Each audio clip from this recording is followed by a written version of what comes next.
Welcome, class! Today, we're diving into a really exciting session of our Explainer series. I'll be your professor today, and we're embarking on a rigorous but incredibly fun masterclass.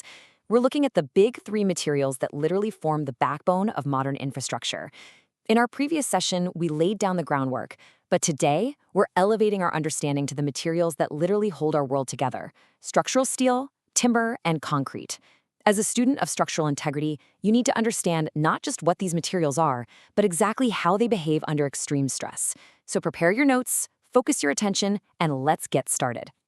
Here's our syllabus for today. We'll start with our welcome, then tackle steel, the flexible giant, move on to timber, the natural builder, and explore concrete, the moldable rock. After that, we'll cover how to avoid some really common student errors and wrap it all up with a final review and quiz. Let's jump right into section 2. Steel, the flexible giant.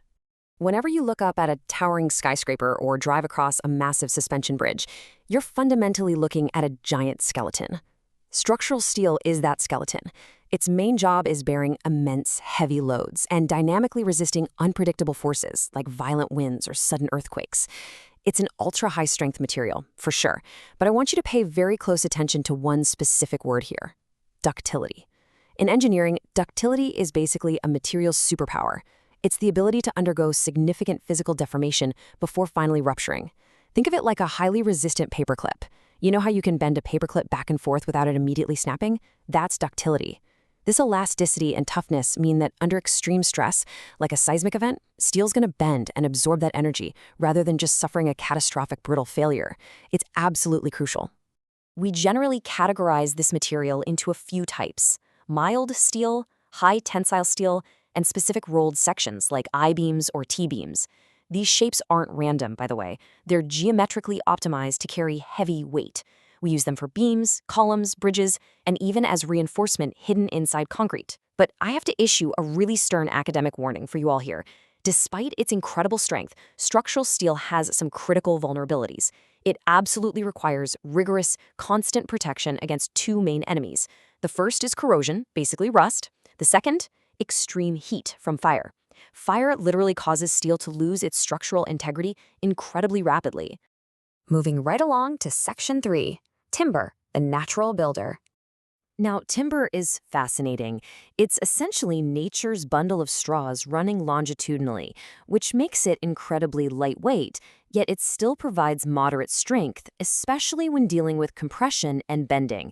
Plus, it has excellent thermal insulating properties. But here is the absolutely vital point. Timber is an organic material. Its structural success is entirely dependent on its preparation. You can't just chop down a tree in the forest and instantly build a floor beam out of it. No way. It must be properly seasoned. Seasoning is the controlled process of significantly reducing the wood's moisture content. If you skip this step, well, your structural timber is going to shrink, it'll crack, and it will ultimately compromise the entire building. Oh, and of course, it must be protected against biological threats like hungry insects. Within construction, there's a fundamental classification of timber you have to know: hardwoods versus softwoods. Hardwoods, think teak, saul, and oak, are really dense and incredibly durable. We typically use these for heavy-duty doors and strong structural frames. Softwoods, on the other hand, like pine and cedar, are less dense and much more workable. That makes them absolutely ideal for things like formwork, roofing structures, and interior finishes. Let me tell you, selecting the wrong classification for a specific structural load is one of the biggest rookie errors in architectural engineering. Section 4. Concrete, the moldable rock. Concrete is a true marvel. It's a completely engineered composite material. You can really think of it as baking a structural rock from scratch. To make it, you need a precise recipe with 4 key ingredients. First up is cement, which acts as the finely powdered binder. Second, fine aggregate. That's usually sand. Third is coarse aggregate, meaning crushed stone or gravel. And fourth, good old water.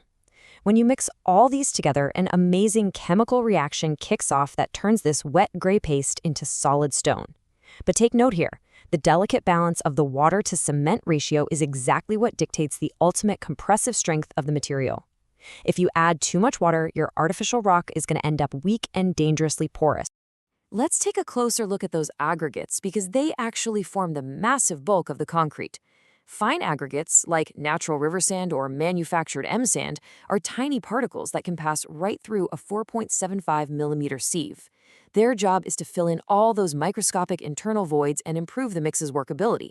Then you have coarse aggregates, which are the bigger pieces retained on that sieve, like 20 millimeter crushed stone. These provide the primary bulk and the main compressive strength. Literally, it is the tight interlocking of these coarse stones, all bound together by the cement paste, that successfully holds up our massive skyscrapers. Now, as engineers, we have to quantify this strength. We do this through a system of concrete grading. It's denoted by the letter M, which stands for mix, followed by a number, and that number is critical. Lower grades, like M10 or M15, fall under plain cement concrete, or PCC. We use these for simple things like flooring and flat leveling courses. But if we're talking about structural, load-bearing elements, the big beams, the columns, the heavy foundations, we absolutely must use reinforced cement concrete, or RCC. This requires much higher grades, like M20, M25, and above, just to ensure absolute safety. To synthesize everything we've covered today, let's check out this master matrix comparing our basic construction materials. Notice the distinct roles here. Steel is your absolute champion for tensile strength and ductility. But remember, it's highly vulnerable to fire. Timber offers brilliant bending strength and workability, but it easily falls prey to shrinkage and insects if you don't season it right. And concrete? Well, it absolutely dominates in compressive strength and moldability. But its success is entirely dependent on proper curing and grading. Understanding these totally contrasting properties is exactly what dictates how you will design any given structural element.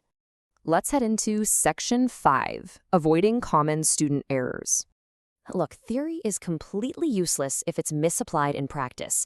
So please make sure you jot down these explicit warnings derived directly from our texts so you don't make rookie mistakes out in the field.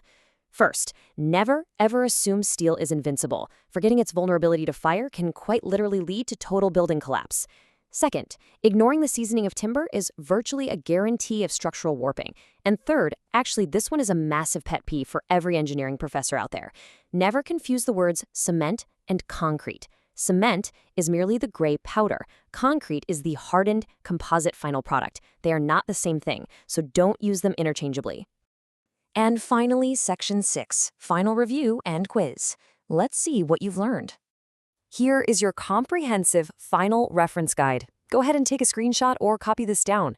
It summarizes all the core metrics from today's explainer. If you deeply understand these 4 bullet points, you have successfully grasped the fundamental physics of modern construction materials. Speaking of those metrics, let's test your retention right now with a quick quiz. What exactly does the 20 in M20 grade concrete specifically represent? I'll give you just a brief moment to formulate your answer. Think back to our discussion on grading. Okay, got your answer? The correct response is 20 megapascals of characteristic compressive strength after exactly 28 days of curing. That 28-day curing mark, it's a completely non-negotiable metric in structural engineering. It's the global standard by which we guarantee the absolute safety of the very foundations we build upon. Class, I want to dismiss you today with a final provocative thought taken directly from our foundational text. As infrastructure forms the backbone of economic and social development, civil engineering plays a vital role in nation building. Civil engineering isn't just about moving dirt around and pouring wet concrete. It is quite literally about nation building. Every single time you safely cross a bridge, walk into a hospital, or even turn on a tap, you are directly relying on the meticulous calculation of these exact materials.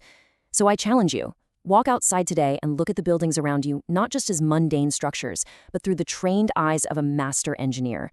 Thank you so much for joining me on this explainer, and keep learning.